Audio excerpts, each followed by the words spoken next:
মুরগির বাচ্চার জন্য চিল যেমন মায়া কান্না করে, ওনার কান্নাও সেরকম, বললেন রিজভী।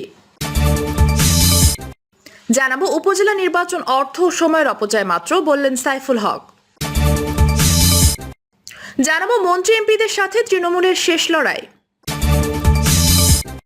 তাপদাহে স্থগিত বিএনপির সমাবেশ শুক্রবার। এবং সর্বশেষ জানাবো আওয়ামী লীগের আমলে কোনো রাজনৈতিক হত্যাকাণ্ড হয়নি। শুনছিলেন সংবাদ শিরোনাম, এবারে বিস্তারিত।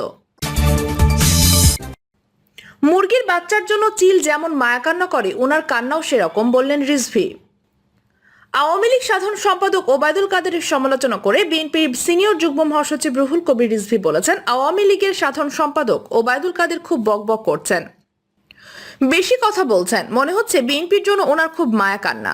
বিএনপির ভাবনায় উনি ক্লান্ত হয়ে পড়েছেন। মুরগির বাচ্চার জন্য চিল যেমন মায়া কান্না করে, ওবায়দুল কাদেরের কান্নাও সেরকম। রিজভী বলেন, তিনি মাঝে মাঝে আওয়াজ দেন বিএনপি নাকি দুর্বল হয়ে গেছে, বিএনপির ক্লান্ত হতাশ বিদেশ চলে যাচ্ছে, তারা যে ভেতর থেকে ধসে গেছে, ভেঙে গেছে, একটা চাপা দেওয়ার জন্যই তিনি এসব কথা বলেন। আওয়ামী লীগের সমালোচনা করে রিজভী বলেন, জনগণের সঙ্গে বারবার বিশ্বাসঘাতকতা করা, জনগণের মালিকানা ছিনিয়ে নেওয়া, এ কারণে তাদের জনসমর্থন নেই। কয়েকজন সুবিধাবাদী লোক, কয়েকজন ঋণ খেলাপি, কয়েকজন বাজার সিন্ডিকেটের লোক আওয়ামী লীগকে ঘিরে আছে। এরা তো গণশত্রু, যারা বাজার সিন্ডিকেট করে দ্রব্যের দাম বাড়ায়, যারা ব্যাংক লুটপাট করে টাকা বিদেশে পাচার করে। তাদের সঙ্গে তো দেশের কোনো জনগণ থাকে না। এই সরকারের সঙ্গে জনগণের সমর্থন নেই, জনগণের সমর্থন পাবে না বলে তারা এখন ফাঁকা বুলি মারে।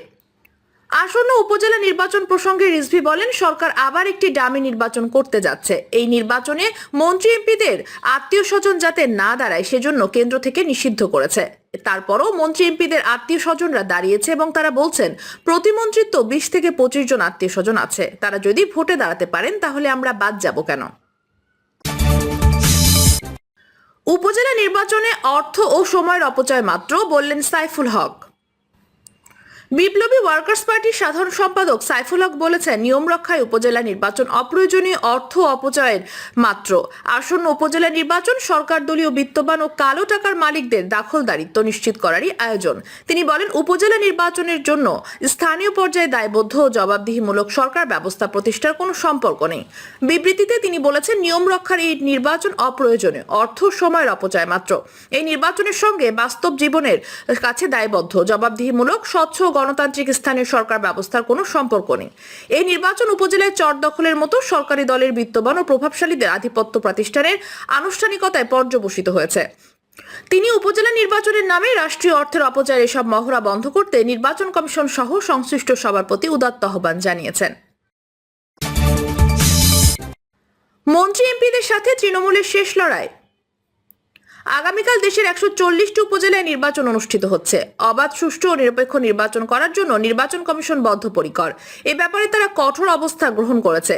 সরকারের পক্ষ থেকে নির্বাচন যেন সুষ্ঠু এবং অংশগ্রহণমূলক হয় সেজন্য যথাসম্ভব সতর্কতা অবলম্বন করা হচ্ছে।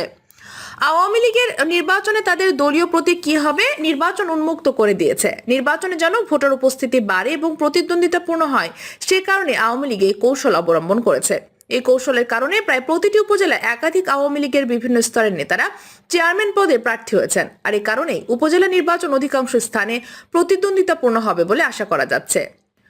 জাতীয় নির্বাচনের মতোই বিএনপি উপজেলা নির্বাচন বর্জন করেছে। তারা উপজেলা নির্বাচন যেন ভোটাররা ভোট দিতে না পারে সেজন্য প্রচারণা করছে। তবে তাদের প্রচারণা খুব একটা সাড়া ফেলেনি, কারণ 140টি উপজেলার মধ্যে 73টিতে বিএনপির প্রার্থী হয়েছে। বিএনপি ঘোষণা করেছিল, যারা উপজেলা নির্বাচনে প্রার্থী হবেন তাদের দল থেকে বহিষ্কার করা হবে এবং এই কারণেই দলের 73 জন স্থানীয় পর্যায়ে ইতোমধ্যে বহিষ্কার করা হয়েছে। কিন্তু দলের বহিষ্কারাদেশকে তোয়াক্কা না করে নির্বাচনের মাঠে রয়েছেন এই সমস্ত বিএনপির নেতৃবৃন্দ। তবে নির্বাচনের মাঠে থাকলেও তারা তেমন সুবিধা করতে পারছেন না, কারণ একদিকে যেমন কর্মী সমর্থকরা বহিষ্কারাদেশের ভয়ে প্রচারে অংশগ্রহণ করতে পারছেন না, অন্যদিকে দলীয় সমর্থন না পাওয়ার কারণে বিএনপির প্রার্থীদের অবস্থা খুব একটা সুবিধাজনক নয়।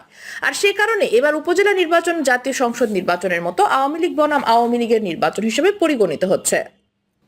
তবে উপজেলা নির্বাচন আওয়ামী লীগ বনাম আওয়ামী লীগের লড়াইয়ের চেয়েও মন্ত্রী এমপিদের ম্যানেজমেন্টদের সাথে তৃণমূলের লড়াই হিসেবে বিবেচিত হচ্ছে। 140টি উপজেলার মধ্যে 31টি উপজেলায় মন্ত্রী এমপিদের আত্মীয় স্বজন নির্বাচনে অংশগ্রহণ করছে। তবে সবগুলো উপজেলাতেই মন্ত্রী এমপিদের নিজস্ব পছন্দের প্রার্থী বা মাইম্যান রয়েছে।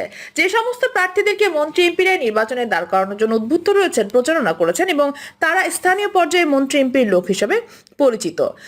তারা সবসময় সচেষ্ট থাকছেন যে মন্ত্রী এমপিদের পছন্দের প্রার্থী নির্বাচনে জয়ী হতে পারেন। আর এই কারণেই মন্ত্রীরা একাধিপত্য তাদের পরিবারতন্ত্রের বিরুদ্ধে তৃণমূল অধিকাংশ স্থানে বিদ্রোহ ঘোষণা করে। কর্মী সমর্থকরা একটি বিপুল অংশ তাদের পছন্দের প্রার্থীকে দাঁড় করিয়েছে এবং তাদের পক্ষে একাট্টা হয়েছে। আওয়ামী লীগের একাধিক নেতা স্বীকার করেছেন উপজেলা নির্বাচন আসলে মন্ত্রী এমপিদের মাইম্যানদের সাথে তৃণমূলের লড়াই এবং এই লড়াইয়ে যদি তৃণমূল হেরে যায় তাহলে মাঠ পর্যায়ে আওয়ামী লীগের কর্মীদের মধ্যে হতাশা আসবে। যারা ত্যাগী পরীক্ষিত তারা অসহায় বোধ করবে এবং আওয়ামী লীগের সবচেয়ে শক্তিশালী যে দিকটি অর্থাৎ তৃণমূলের নেতাকর্মীরা হতাশ এবং আহত হবেন। এ কারণেই আওয়ামী লীগের স্বজনপ্রীতি বন্ধ করার জন্য আহ্বান জানানো হয়েছিল। যারা মন্ত্রী এমপিদের আত্মীয় স্বজন তারা যেন নির্বাচন অংশগ্রহণ না করে সেজন্য বার্তা দেওয়া হয়েছিল, কিন্তু সে বার্তা কর্ণপাত করেননি অধিকাংশ মন্ত্রী এমপিরা। এখন দেখার বিষয় মন্ত্রী এমপিদের সাথে তৃণমূল যে যুদ্ধ করেছে সে যুদ্ধ কতটুকু সফল হয়। কারো কারো মতে এটাই তৃণমূলের শেষ যুদ্ধ। যদি এলাকায় মন্ত্রী এমপিদের প্রার্থী জয়ী তাহলে তৃণমূলের অস্তিত্ব বিপন্ন হবে, প্রতিষ্ঠা হবে। আর যদি মন্ত্রী এমপিরা পরাজিত হয় তাহলে তৃণমূল শক্তিশালী হবে। স্থগিত বিএনপির সমাবেশ শুক্রবার। তাপদাহে স্থগিত বিএনপির সমাবেশ শুক্রবার। তীব্র তাপদাহের কারণে স্থগিত সমাবেশ আগামী শুক্রবার রাজধানীর নয়াপল্টনে আয়োজন করার ঘোষণা দিয়েছে ঢাকা মহানগর দক্ষিণ বিএনপি। এতে বলা হয়েছে বিএনপি চেয়ারপারসন বেগম খালেদা জিয়ার সুচিকিৎসা সহ নিঃশর্ত মুক্তি, বিএনপির ভারপ্রাপ্ত চেয়ারম্যান তারেক রহমানের মিথ্যা মামলা প্রত্যাহার এবং ঢাকা মহানগর দক্ষিণ বিএনপির সিনিয়র যুগ্ম আহ্বায়ক নবিউল্লাহ নবিয়ত সহ রাজবন্দির মুক্তির দাবিতে আগামী 10 মে নয়াপল্টনে অবস্থিত বিএনপির কেন্দ্রীয় কার্যালয়ের সামনে ঢাকা মহানগর দক্ষিণ ও বিএনপির উদ্যোগে সমাবেশ ও মিছিলের কর্মসূচি গ্রহণ করা হয়েছে। বিজ্ঞপ্তি অনুযায়ী সমাবেশে প্রধান অতিথি হিসেবে উপস্থিত থাকবেন বিএনপির জাতীয় স্থায়ী কমিটির সদস্য বাবু গয়েশ্বর চন্দ্র রায়। সভাপতিত্ব করবেন বিএনপি চেয়ারপারসনের উপদেষ্টা, কাউন্সিলর সদস্য, ঢাকা মহানগর দক্ষিণ বিএনপির আহ্বায়ক বীর মুক্তিযোদ্ধা আব্দুস সালাম এবং সঞ্চালনায় থাকবেন সদস্য সচিব রফিকুল আলম মজনু। আওয়ামী লীগের আমলে কোনো রাজনৈতিক হত্যাকাণ্ড হয়নি। মুক্তিযুদ্ধ বিষয়ক মন্ত্রী আকমা মোজাম্মেল হক বলেছেন, আওয়ামী লীগের আমলে কোনো রাজনৈতিক হত্যাকাণ্ড অতীত হয়নি, ভবিষ্যতে হবে না। গুম খুনের রাজনীতি জিয়াউর রহমান শুরু করেছিলেন।